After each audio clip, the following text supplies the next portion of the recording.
We're here now in Sonia, the temple of Poseidon. Ay naku. Sunyo. Sunyo pala. Sorry, ang Pampanggenyo. Ay mga kabayan ko. Lord.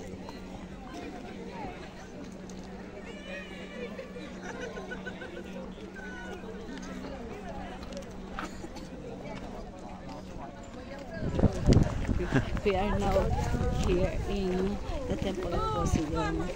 The place in Sonia. Pwedeng pamukpok.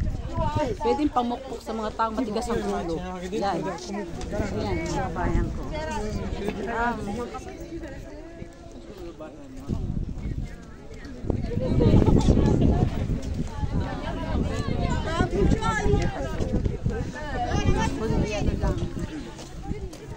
Tingnan niyo yung view. Gano'n kaganda. Lalo na yung tubig. Napakalawa. Ito na guys. Mga kabalay ko. Mga kababayan. Ito na yung temple of Poseidon. Pero para siyang bahay ng higante. The house of the giants. Tingnan nyo kung gano'n kalaki ang temple ng Poseidon.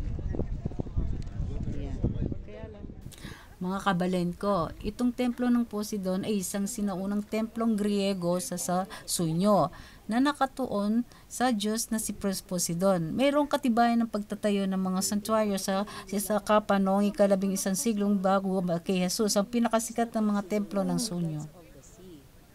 Ang templo ng Athena at ang templo ng Poseidon ay pinaniniwalaang itinayo lamang noong 700 bago kay Jesus.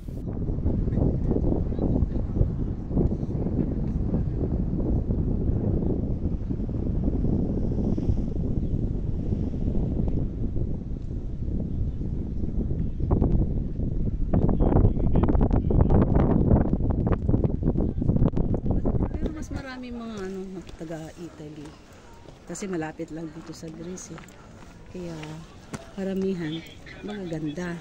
Siyempre, saan na rin ako doon maganda. Joke. Marami din mga gwapo pero siyempre mas gwapo na asawa ko.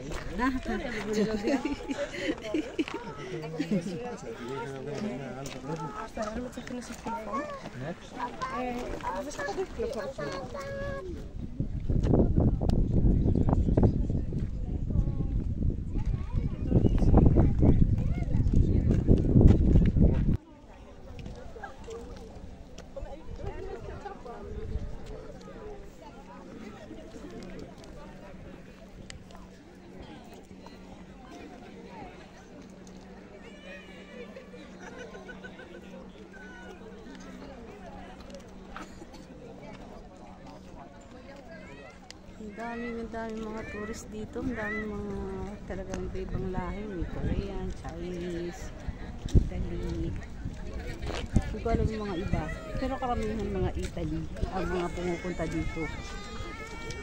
Saka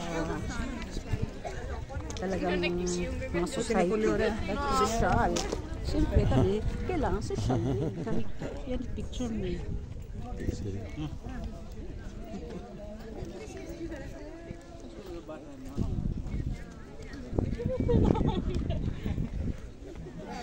Guys, tingnan nyo yung mga bato. Lagi ko tinitingnan.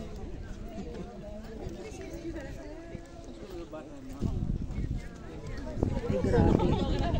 Ang crane lang nakakabuhat nito. Kahit ilang tao hindi mabubuhat ang mga bato na ito. Kaya tingnan mo. Kaya lang bawal lang pumasok doon.